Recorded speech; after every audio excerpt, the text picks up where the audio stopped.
Bazen en masum yüzler en karanlık gölgeleri taşır. Netflix'in yeni dizisi Adolescence bu gölgelerin peşine düşüyor ve bizi modern dünyanın en rahatsız edici sorularıyla yüz yüze bırakıyor.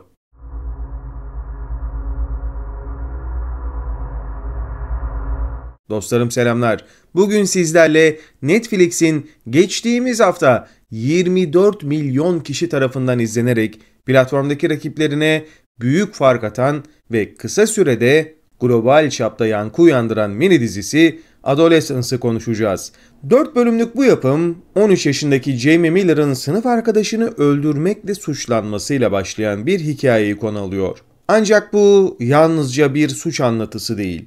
Sinematik bir başyapıt, sosyolojik bir sorgulama ve psikolojik bir labirent. Philip Baranti'nin yönetmenliğinde Stephen Graham, Ashley Walters ve genç yetenek Owen Cooper'ın performanslarıyla hayat bulan bu dizi, izleyicisini adeta bir aynanın karşısına oturtuyor ve şu soruyu fısıldıyor. Bugün çocuklarımız kim oluyor ve biz buna nasıl izin veriyoruz? Hazırsanız diziyi sinematik, sosyolojik ve psikolojik açıdan ele aldığım bu çarpıcı yolculuğa birlikte çıkalım. Adolescence dizisi sinematik açıdan bir cesaret gösterisi olmuş. Her biri yaklaşık 1 saatlik 4 bölüm. Tek plan sekans tekniğiyle çekilmiş, yani kesintisiz bir kamera akışı var. Bir an bile soluk almadan sizi olayların tam kalbine sürüklüyor. İlk bölümde polis baskınıyla Jamie'nin evine giriyoruz. Kamera ailenin şaşkınlığını, korkusunu ve çaresizliğini adeta bir gölge gibi takip ediyor. İkinci bölümde okul koridorlarında dolaşıyor, tanıkların ifadelerine kulak misafiri oluyoruz. Üçüncü bölümde ise bir odada Jamie ile psikolog Dr. Briony Ariston tarafında geçen gerilim dolu bir diyaloğun tanığıyız. Son bölümde suçun ve vicdanın ağırlığı altında ezilen bir ailenin sessiz çöküşünü izliyoruz. Bu teknik yalnızca bir yönetmenlik numarası değil, bir anlatım dili. Kameranın kesintisiz hareketi zamanın akışını gerçekçi kılıyor. Sanki siz de oradasınız, Jamie'nin babası Eddie'nin öfkesine, annesinin gözyaşlarına, dedektiflerin soğukkanlı sorgulamalarına dokunabilecek kadar yakınsınız. Barantini daha önce Boiling Point ile bu tekniği ustalıkla kullanmıştı. Ama Adolescence'da bunu bir adım öteye taşıyor diyebilirim. Sinematografi hikayeyi bir tiyatro sahnesine dönüştürüyor ve sizi pasif bir izleyiciden olayların aktif bir tanığına çeviriyor. Üçüncü bölümdeki psikolojik değerlendirme sahnesi özellikle çarpıcı. Kamera Owen Cooper'ın canlandırdığı Jamie'nin yüzüne öyle yakın ki gözlerindeki masumiyetle karanlığın dansını görebiliyorsunuz. Bu durum oldukça etkileyiciydi. Adolescence bir çocuğun işlediği suçu anlatırken parmağını bireyden topluma çeviriyor. Jamie'nin hikayesi Birleşik Krallık'ta son yıllarda artan gençler arası bıçaklı şiddetten ilham alıyor. Resmi verilere göre İngiltere ve Galler'de bıçaklı saldırılar son 10 yılda 2 katına çıkmış, suçların %27'si ise 10-17 yaş arası gençler. Ülkemizde de ne acılar yaşandığını yakın zamanda tekrar görmüştük. Dizi bu istatistiği bir arka plan olarak kullanıyor ama asıl soruyu soruyor. Bu çocuklar nasıl bu hale geliyor? Jamie'nin odasında bir oyuncak ayı ve yıldızlı duvar kağıdı var. Masumiyetin son kalıntıları. Ama aynı oda internetin karanlık köşelerinde radikalleşmenin de mekanı. Gel kültürü, yani kadın düşmanlığı ve toplumsal dışlanmışlıkla beslenen bu dijital ideoloji dizinin ana damarlarından biri. Jamie akran baskısı, sosyal medyanın manipülatif etkileri ve maskülenite dayatmaları arasında sıkışmış bir ergen. Toplum ona neyi sunuyor? Aile, okul, devlet.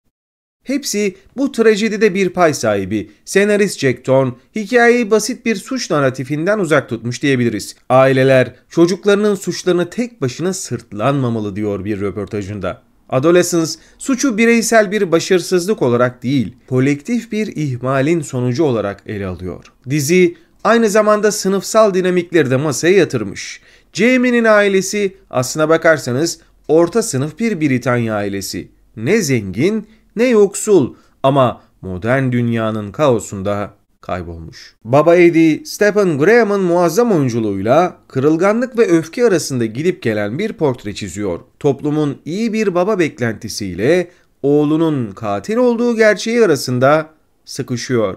Bu sadece bir ailenin değil, bir neslin çaresizliğinin yansıması. Adolescence bize şunu hatırlatıyor. Çocuklarımızı dijital labirente bırakıp sonra onları suçlamak en kolay ama en yanlış yol. Psikolojik açıdan Adolescence çok başarılıydı. Jamie Miller 13 yaşında bir çocuk. Henüz sakalı bile çıkmamış ama ellerinde birinin kanı var. Owen Cooper'ın performansı bu çelişkili ruh halini öyle ustalıkla yansıtıyor ki onu hem anlamak hem de ondan korkmak istiyorsunuz. 3. bölümdeki psikologla geçen sahneler dizinin bana göre zirvesiydi. Jamie'nin zihnine yapılan bu yolculuk onun suçluluğunu değil, kırılganlığını ortaya koyuyor. İnternetin onu nasıl zehirlediği, akranlarının alaylarının nasıl bir öfke biriktirdiğini, sessiz çığlıklarının nasıl bir patlamaya dönüştüğünü, bunların hepsini görüyorsunuz. Hepsi kesintisiz kameranın merceğinde. Dizi ergenlik psikolojisini incelerken neden sorusuna odaklanıyor. Jamie'nin masumiyeti, dışlanmışlıkla kirleniyor. Öfkesi toplumsal normların ona dayattığı masküleniteyle büyüyor. Psikolog doktor Bryony Ariston, Erin Doherty'nin soğukkanlı ama empatik performansıyla bu karmaşayı çözmeye çalışıyor. Ancak dizi aslına bakarsanız bize net bir cevap vermiyor. Çünkü gerçek hayatta da bu cevaplar oldukça bulanık. Jamie'nin son bölümdeki içsel hesaplaşması, suçunu kabul edişi izleyiciyi rahatsız edici bir sessizlikle baş başa bırakıyor. Dizinin yaratıcısı ve başrol oyuncularından Stephen Graham'ın dediği gibi, o aile için bir daha saf mutluluk olacak mı? Bilmiyorum. Bu belirsizlik dizinin o psikolojik etkisini fersah fersah arttırıyor. Adolescence dizisi bir dizi olmanın ötesine geçmiş. Bir uyarı ateşi yakıyor da diyebiliriz. Sinematik olarak nefes kesici, sosyolojik olarak sorgulayıcı, psikolojik olarak ise derinden sarsıcı. Her bölüm sizi bir soruyla baş başa bırakıyor. Biz çocuklarımızın bu karanlığa düşmesine nasıl izin verdik? Dizi ne bir kahraman ne de bir çözüm sunuyor aslına bakarsanız. Sadece gerçeği gösteriyor ve bu gerçek o kadar güçlü ki uzun süre aklınızdan çıkmayacak. Stephen Graham, Ashley Walters ve Owen Cooper'ın performansları da bu hikayeyi unutulmaz kılmış. Graham'ın baba rolündeki çaresizliği, Walters'ın dedektif olarak soğukkanlılığı ve Cooper'ın Jamie'deki o masum karanlık dengesi. Hepsi dizinin ruhunu taşıyor.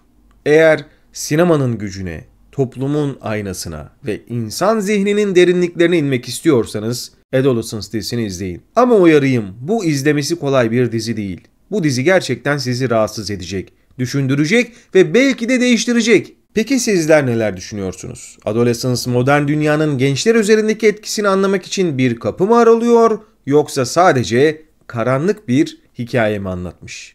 Yorumlarınızı bekliyorum. Ülkemizde son dönemde yaşanan şiddet olayları, özellikle gençlerin içerisinde bulunduğu korkunç derecedeki olaylar bizlerin de düşünmesi gerektiğini fazlasıyla gösteriyor. Birçok olumsuz durum ne yazık ki burada da fazlasıyla görülüyor. Ve diziyi izleyen herkesin de kendine düşen payı çıkarmasını umut ediyorum. Daha sonraki içeriklerde tekrar görüşmek üzere. Kendinize iyi bakın, sevgiyle kalın, hoşça kalın.